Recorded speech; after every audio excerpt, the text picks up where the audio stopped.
अस्सलाम वालेकुम व्यूअर, उम्मीद करते हैं कि तुम ठीक हो। सो अस ठीक है, बस उस्ताद की तबीयत थोड़ी मसाज है, दवाइयाँ लेने खड़े, आराम नहीं आया। आज मैं आखा स्टेंग पिलाते हुए थे, शायद आराम आ जाए। कि वैसा जी टेंशन लगी खलोती है, दावत कबूल की खलोते हैं केड़ी शाहपुर वाली कोठी आ गई। वो पहले ना मेले तो पहले फोन किया, मैंने हफ्ता टाइम दो, हफ्ते तो बाद सोच दे मेले गुजर के और बस फोन आए नेंदरे पे हम तबीयत सही कोई मैं इतवार का टाइम चल दिता है। वो आखिर इतवार तो पहले मैं कोई नहीं तबीयत खराब है, दुआ करो और तबीयत ठीक होवे ते हुन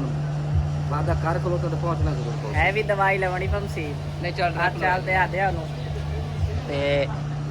एतवार नु तैयार होवे काम रेप लवई ने इंशाल्लाह खैर कर सी भावे उसका गील चले जावना पिया जावना तो है ना इने देखो बर्फ जमी हुई ये बोतल सानू मारी खलोती है नहीं आई स्टेंग पीते पहने। अच्छा बाकी जो है काफ़ी सारे लोग नाराज हुए खलोते ना, गुस्सा जवाब नहीं देना। कल व्हाट्सएप पे मैसेज कर रहे हैं, तू बेहतर नहीं है क्या करिए लिया तबीयत सही तो क्या करिए तबीयत ठीक हो जाती है इंशाल्लाह सारा जवाब देना है। तो खैरपुर मीठा पौधा जो टिकटॉक तेरे पता है जा वाह आप खैरपुर दे हैं कोई ना खैरपुर दे मत बता आप हैं हासिलपुर दे इस वजह करते ना तो ना जरा टासी नहीं मारी लेकिन आप ही लड़ दे खलोते भाई मीठा पूरा मार ले जिस तरीके में खैर करे चलते नहीं थी यार, चलते चेक करेंगे अगर नहीं थी अगर समझ जल्दी है डॉक्टर तो ठीक है, नहीं तो हासिलपुर चलते चेकअप करेंगे रिपोर्ट शपोर्ट मसला के ब्लड नहीं लेवल के ब्लड बड़ा लो हो जाता है।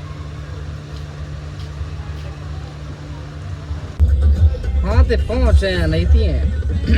सब तो पहले तो वादे के मुताबिक अहमद बिरान सलाम करता हूँ नहीं थी आ गया था उस बार डॉक्टर तर चल दिया उन्होंने यार कोई ड्रिप लग सी ड्रिप लामे नहीं था अगर कोई टेस्ट वेस्ट कराने तो बेहतर है दसे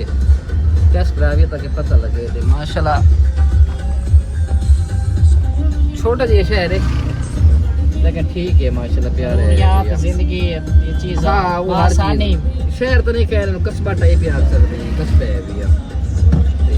बाकी ये कि सहूलत सारियां पईयां तो जी चीज़ की जरूरत है तो मिल जाती है। तो एक दो रोड इन हासिलपुर महल से तुम दसो तो ये मेन चौक है पिया जिधे ट्रैक्टर मुड़दा पिया महल से मुल्तान ते अगर इस पासे जासो तो हासिलपुर बैठे अमल बिरा खड़ा ही बाकी खाने वाले पासों होटल भी हैं पहले तो केस पे कमाल का होंगे हूँ जरा जरा होटल खाने वाले पासों रह गया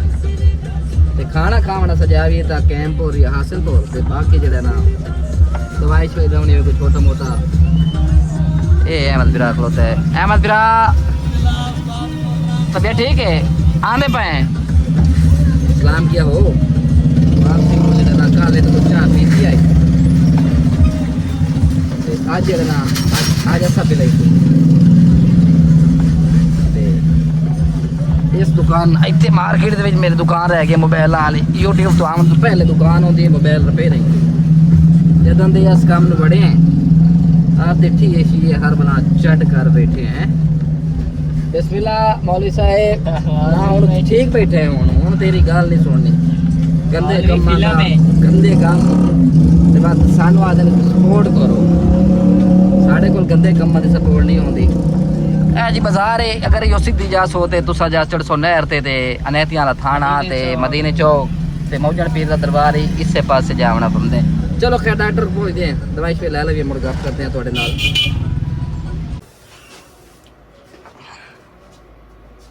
इधर पकड़ जा मम्मा बोल वाह वाह डॉक्टर का प्रोटोकॉल लेने हैं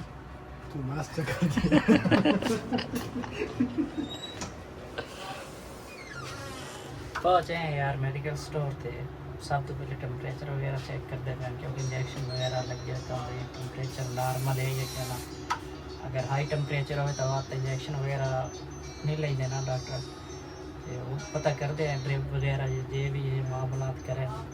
मतलब आप जाने आप दे सोने शहर हासिलपुर उत्थों तो बाद सारे मरीज सेट हो जाते हैं इंशाल्लाह फिर दुआ कर सो भी अल्लाह पाक की शिफा दे दे।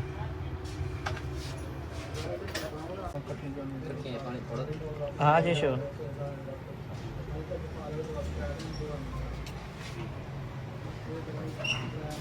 की शफा है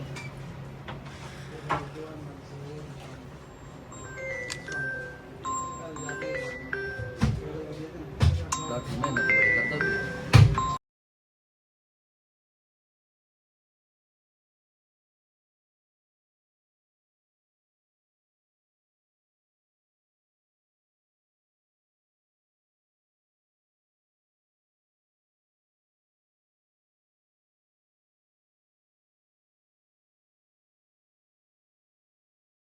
ਤੇ ਵੀਰ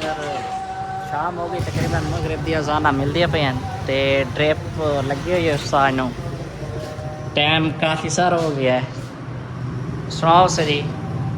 बहुत बड़ी लगी हुई है। ਭੁੱਖ ਲੱਗੀ ਕਰੀਏ हाँ सुबह नाश्ता कर दो मैं सो गया 5 बजे भी बिठा दी कोई नहीं ਨਾਲੇ ਹੁਣ ਤਬੀਅਤ ਹੀ ਕੁਝ ਬਿਹਤਰ ਹੋਈ ਹੈ ਮੇਰੇ ਕੋਲ तबीयत बहुत कुछ बेहतर हो 19-20 ਦਾ ਫਰਕ ਹੈ गई यार या तो ये क्या? इतना कौन पूरा अंदर जाना भी है तक ये मतलब है बाकी तबीयत ठीक ना हो अल्लाह खैर करे यार मैं ना बिल्कुल ठीक हो रही तो बड़ी टेंशन है बाकी ये दुआ करो यार जल्दी ठीक हो गई तो आपको बात मेरा आमदा भी है खैर थोड़ा ਇਹ ਤਾਂ ਆਪਣਾ ਆਪ ਦਾ ਜੋ ਹੈ ਜ਼ਿਆਦਾ ਟਾਈਮ ਦੇਣਾ ਗਏ ਇਸ ਵਜ੍ਹਾ ਕਰਦੇ 4-5 ਦਿਨ ਮਸਰੂਫ ਰਹਿ ਗਿਆ ਉਹ ਤਾਂ ਇੱਕ ਦਿਨ 2 ਦਿਨ ਹੀ ਜਾ ਸਕੂ ਜ਼ਿਆਦਾ ਤਾਂ ਨਹੀਂ बड़ी गर्मी जी। महिला भी काम नहीं फैमिली तो 8 बजे बड़ी गर्मी 8 बजे वाला काम हुआ ਉਹ ਤਾਂ बाकी ਜਿਹੜਾ ਚਲੋ ਕੋਈ ਨਹੀਂ ਇਹ ਵੀ ਗੱਲ ਨਾਲ ਹੈ ਦੋਸਤੋ ਆਦਰ ਵੈਸੇ ਇਹ ਕਿ ਆਦਰ ਤੇ ਉਹ ਖਾਸ ਸ਼ੁਕਰ ਹੈ ਤਕਲੀਫ ਹੋਵੇ ਨਾ ਤੇ ਅੱਲਾਹ ਦੀ ਕੁਰਬਾਨੀ ਤੇ ਜੋ ਅੰਦਰ ਉਹ ਹੈ ਕਿ ਨਹੀਂ ਹਾਂ ਸੁਣਾਓ आज तो देख बड़ा समझा है कि वो बना लिया मिल्क शेक बन रहा है ये डॉक्टर अल्लाह करे नेत सारा लपेन है ਨਾ ਨਾ ਖੈਰ ਨਾ ਲੱਭੇ ਵੈਸੇ ਲੱਭਣ ਤੇ ਬਿਮਾਰੀ ਨਾਲ ਕੋਈ ਨਾ ਹੋਵੇ आप बीमारी ना ना तो माशाल्लाह की दवाई दे नाल नाल सारी खिलाड़ी कर दे जी शिफा हो जाए सुना ये क्या चलाई बताए टिकिया लाई बताए वाह भाई वाह इन जैसे घर से छुट्टी हो गई घर से नहीं छुट्टी हो गई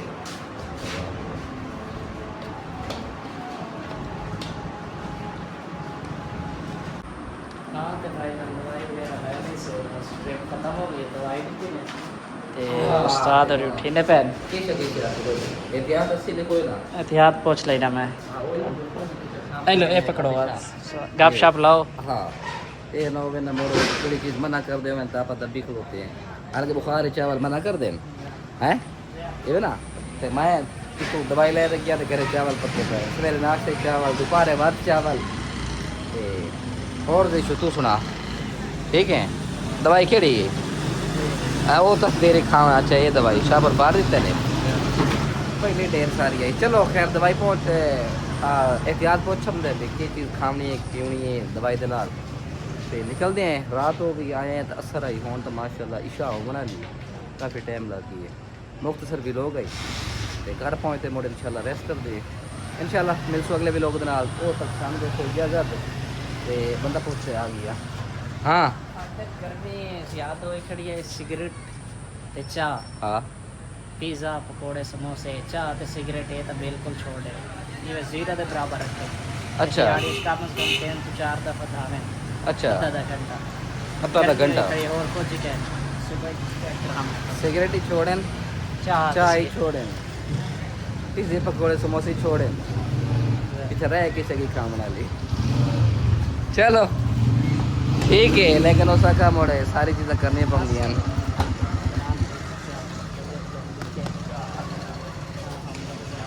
तबीयत सही करनी तो मोड़ी लगी भाईजान क्या हाल है तबीयत ठीक है खैरियत है लाला क्या हाल है बात ये चीज़ करनी है पहुँचन चलो कोशिश करते हैं सिगरेट वाली कहानी ही औखी चाल तो वे कहानी औखी लेकिन कर दें इंशाल्लाह चलो जी आज तो लोग टाइम